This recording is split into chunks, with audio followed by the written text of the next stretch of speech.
There are more questions than answers.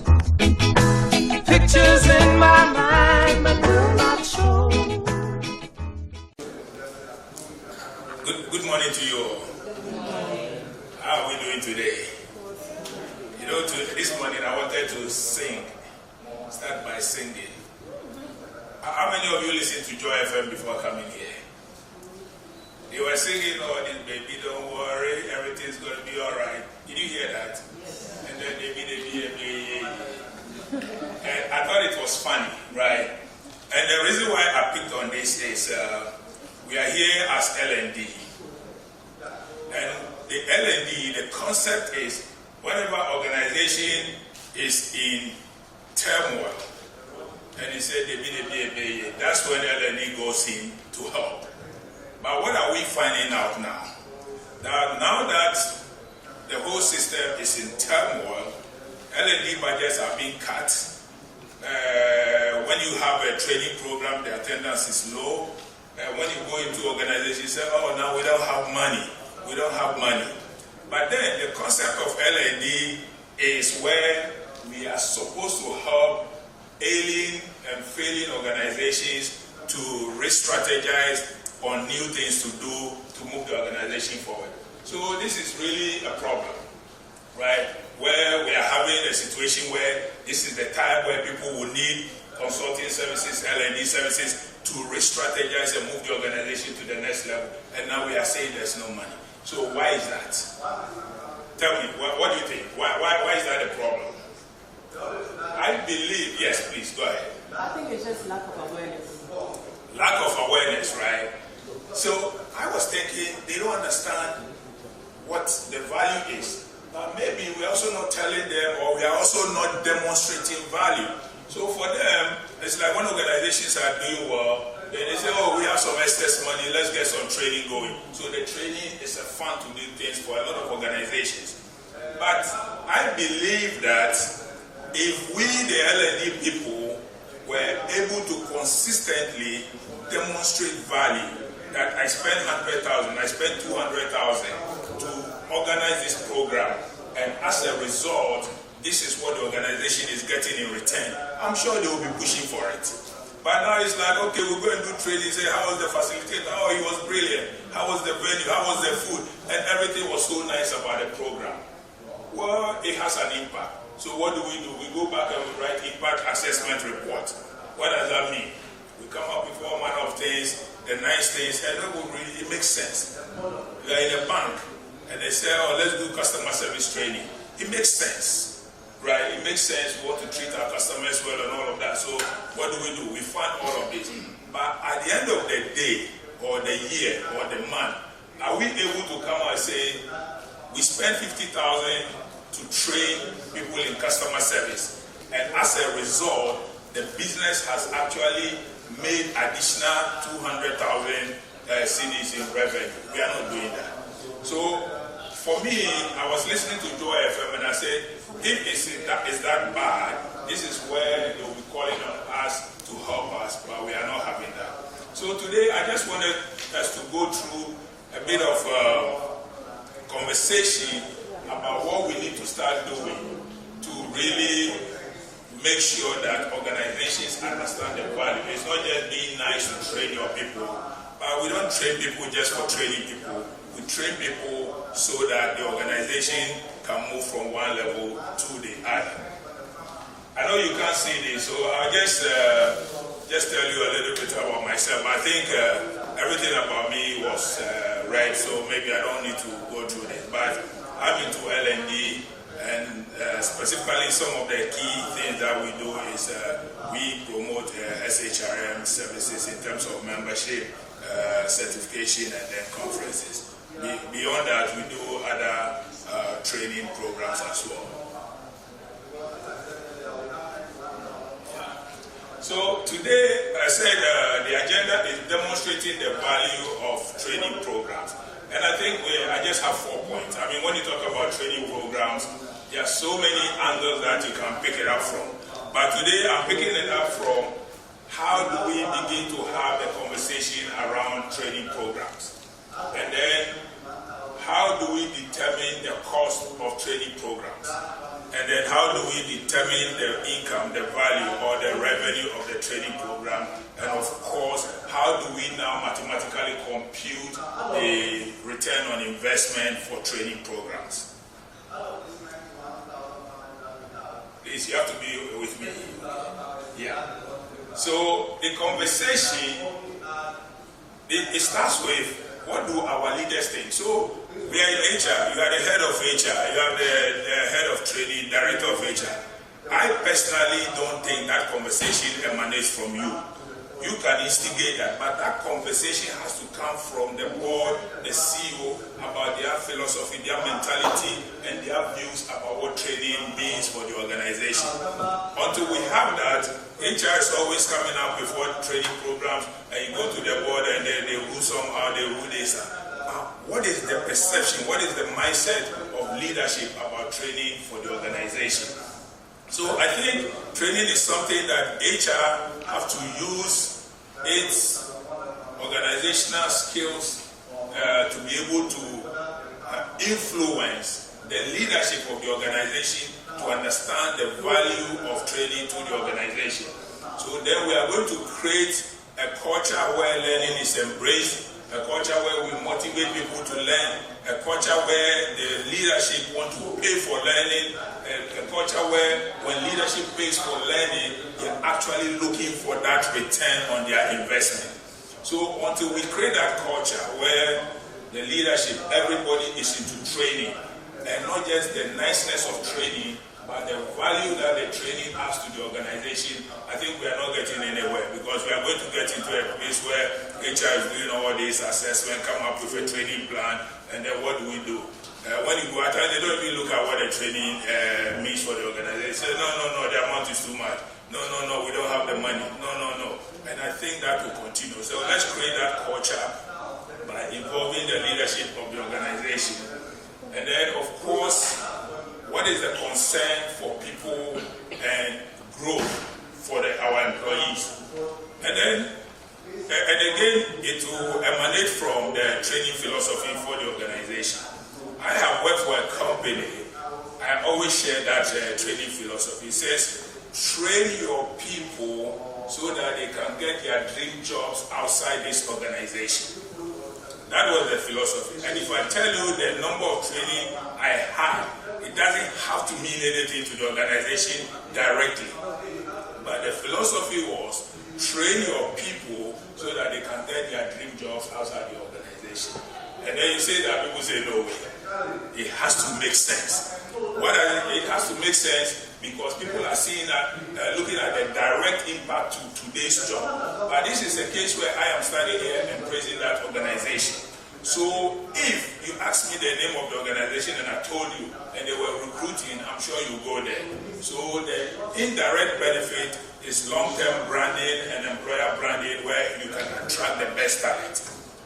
And again, we had a program and there was a gentleman here who also came and he said he was an MD of a bank. He also said his training philosophy is train your people so well that they become a retention risk. Train them so well so that they become a retention risk. Meaning you train them and they are up there and now everybody wants them. So how do you keep them? And that is it. So when I ask you, what is your training philosophy? You have to have something to tell me. You have to have something to tell me. Somebody say train them to get their best dream job outside this. Somebody to say train them so that they become a retention risk. Right? And then of course the kinds of training that we do, we need to be thinking about it. Some industries, there are mandatory regulatory type of training. So you don't have a choice. Right? The banking have that, the engineering and safety environment, they have some of the mandatory training. Whether you think it's necessary or not, you don't do it, the regulator comes after you. But other than that, we have two key training areas that we look out for, the technical competencies and then the behavioral competencies. So when you talk about leadership, you talk about supervision, you talk about the personal skills, we're talking about behavioral competencies that we need to develop, the way we want people to conduct themselves, the way we want them to do things. And then the technical competencies is, of course, I'm a procurement specialist and I have to learn about procurement and integrities of doing procurement. How do we pay for training? Right? For some of you here are consultants like myself. Seriously, at times people call you know what? They say, oh, we don't want to do some training, but ask for the budget there. That's how they start the conversation. Ask for the budget. They say, oh, we want to do some training, but ask for the budget. And I keep asking myself, if you know that you are going to pay 2,000 and get 5,000 in return, probably that conversation. But people just think the training is nice, and they are not really sure whether what they are getting will be more than that 2,000. So they start by talking about the pricing. So we need to start looking at how do we justify paying for this thing? Because I don't think organizations are just there to throw money away, right? So we need to really be able to justify why we are paying for specific training programs. So if we had two different programs, one is 2,000, one is 4,000. Most people say, let's go for the 1,000 one. Why? Because they don't know. They think it's the content is the same, everything. How do we demonstrate? And it comes from the last one. It says, showing results. What is the result? And then the result is going to come from the conversation. So, what results are you expected to show? And when we talk about showing results, it's nothing more than what data have you collected that can be verified to demonstrate that what you are saying is true. Yeah. So I think you cannot see this clearly. Even I cannot see, even though I prepared it, I still need help, right? So I'm going to try and walk you through some of them. But when you look at it, it says we are talking about the philosophy and the culture. We have the leadership, we have HR, and we have the employees. I think the whole thing, the accountability of the type of culture emanates from the leadership. And when I say the leadership, most of HR staff actually come from the board level. And when you look at board of directors, you always have HR and legal subcommittee and then finance subcommittee. Those are, if you don't have any, at least you have these two, because they are responsible for the people in the organization. So the culture they have to bring, of course, with the help of HR. HR is also part of the leadership. But I don't want you to see this whole L&D as it's an HR baby. It's not. It is not an HR baby. HR is responsible for it. HR puts the systems in place and all of that. But it has to emanate from the top of the organization. And then, of course, HR has responsibilities to put in systems for these things to work. So the kind of policies, the kind of program, the kind of information system that you put in place for the training to work. And employees have to be counterparts, and if we have created the right culture, employees would also have to participate to be able to be part of the process to create that culture where your employees actually love to learn. We talk about digital learning. A lot of organizations are buying all these digital solutions. Employees are not using it. You ask them, so now people are setting KPIs. Have we created that culture where employees say, at my own free time, I want to log in and read something, learn something? We are not creating that. So when we create the right culture, employees in themselves will be there and they will be learning and learning and learning. And then we talk about talent growth for employees. Okay, I'm not going to, I think I, in a way, talk about this slide. But I think we need to start thinking about what type of talent growth, and that's where your philosophy also controls it, which is, am I focused on the skill set for what they are doing today, or I'm looking at it holistically, right? So when you look at it, you have learning, training, and development. I mean, sometimes it can be technical and break all of these things down. But normally people just focus on skills training. When skills training, they define it as, I'm supposed to be preparing invoices and send to customers. And I'm making so many mistakes on preparing of invoices. So let's just train Kojo on how to do the invoices. That's it. But then somebody says, I'm paying for your MBA. This MBA is not really helping immediately with the preparation of the invoices. Why are they paying for that? Somebody could say, oh, let me take you to leadership training. Somebody say, oh, let me take you to all this. So then they start looking at the development, the holistic development of the employee. So when you look at it, all of these emanate from your philosophy and what you think you are getting out of training. Can we move to the next slide, please? I think I'm skipping some of it, but we'll talk about it. Yeah. Hello? Oh, okay. So, today's topic is about how do you demonstrate value. And that demonstration of value has to do with how the type of objective that you set in actually before you even embark on the training program. So let's say if you have new employees coming in, what do we do as HR? Everybody says, oh, let's do this orientation, onboarding. Now HR people have a whole lot of fancy names, and at times people don't even think it's right. Onboarding, orientation. So when you ask people what's onboarding, they give you technical definition. Orientation, they give you technical definition. But really, to be able to do that, it's not the fun part of doing onboarding. This is where an organization can say, I want to make sure that when people join my onboarding program or my orientation program, the objective is for them to be able to get to 95% performance level by month 6. You have to have some solid targets, smart target that you can measure.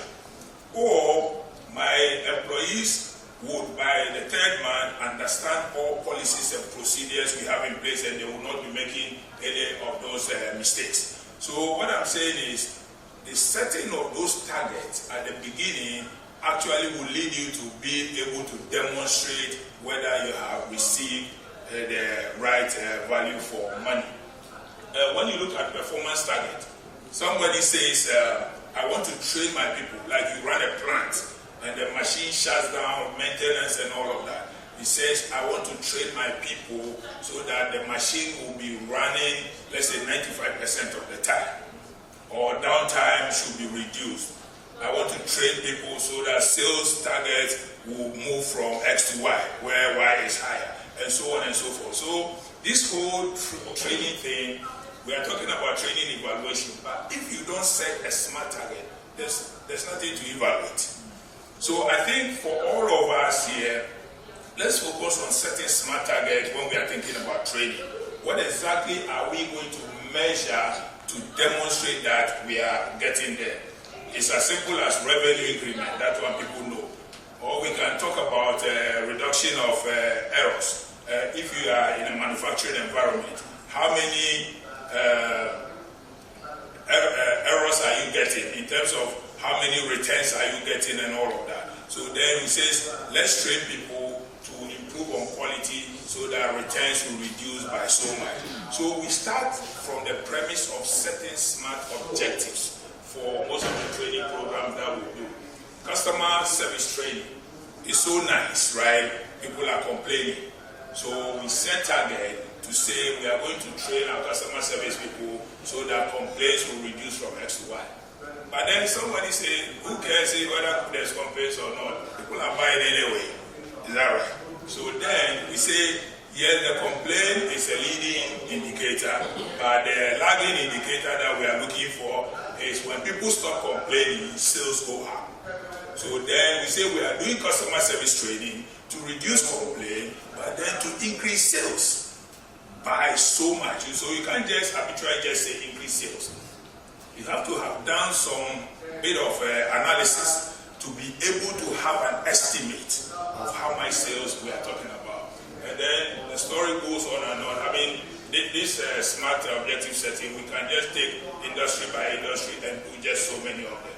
So please, let's move to the next slide. Yeah. So the cost of training, we have the cost, personnel cost, we have miscellaneous, and then we have the opportunity cost. It depends. So you have to understand the cost involved. Let's say this program, we were charged $250 to be here. For your organization, that is not the cost of training alone. Okay? They have paid the $250. Today, you are not in the office. Yesterday, you were not there. And they were paying your salary. So it's not just the $250 that they pay for you for today.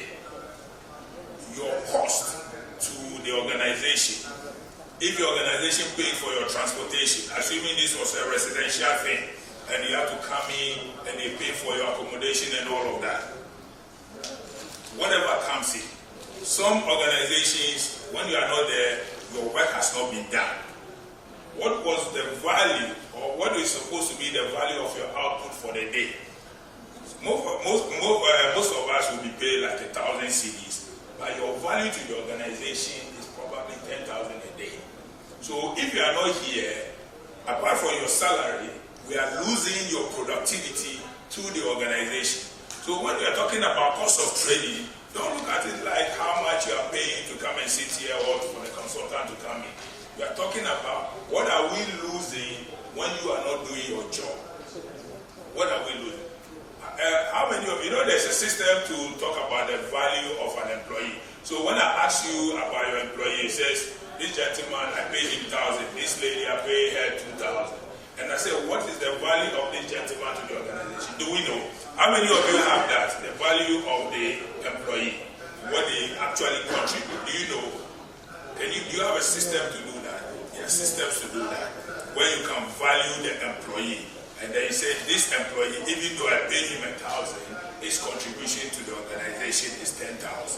Right? And then we need to do that. So when that person is not there, we are not just losing the cost of the training, we are actually losing his contribution for the day. In some cases, fulfilling the gap. All of that. Or sometimes people go on training and then we redistribute their work to other people. What does that mean? Burnout for those other people who come into the equation. So I think this is not exhaustive, but you can really look at the cost of organizing training program, cost of developing the training materials, consultants, and you name it. And then this becomes the cost. Let's go to the next slide. You can't see this, but this is part of the training course that is broken. I hope these slides will be shared with everybody so that you can look at it. And some of them, if you need further clarification, you can give me a call. But basically, we talk about some of the ways of breaking down the cost of the training program in terms of time to develop the training material, consulting fees, and so on and so forth. So we do all of that, and now we have the cost of the program. So then, let's go to the next slide, please. Now, the benefits of the program. So the benefits, you can look at it from the employer perspective or the employee perspective. And if you look at it from the employee perspective,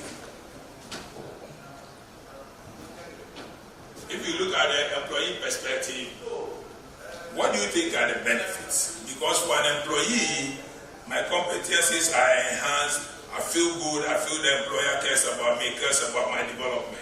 For all you may know, that is all I'm looking for, and then I'm not even going to leave. That alone, the benefit is what? The cost of attrition has been reduced. Just because you train me and I feel good and so on and so forth. Right? And then it gives me, so the psyche of the employee and my ability to be motivated to do my work very well is also enhanced. And that in itself has a benefit. And then we talk about the benefit to the company. That's enormous because now we are getting additional revenue, we are getting less mistakes.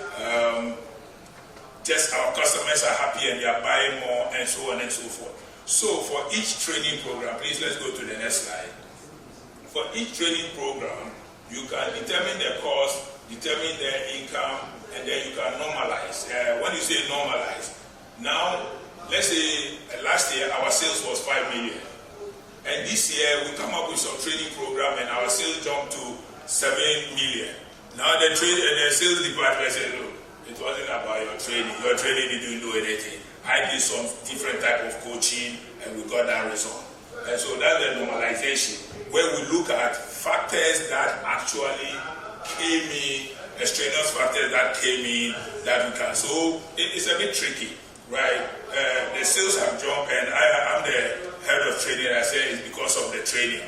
And then no, somebody say, oh, this thing happened, that thing happened. So we normalize and then we see which aspect of it we can actually attribute to the training. So that gives us the value, and then we do ROI computation, which will be basically the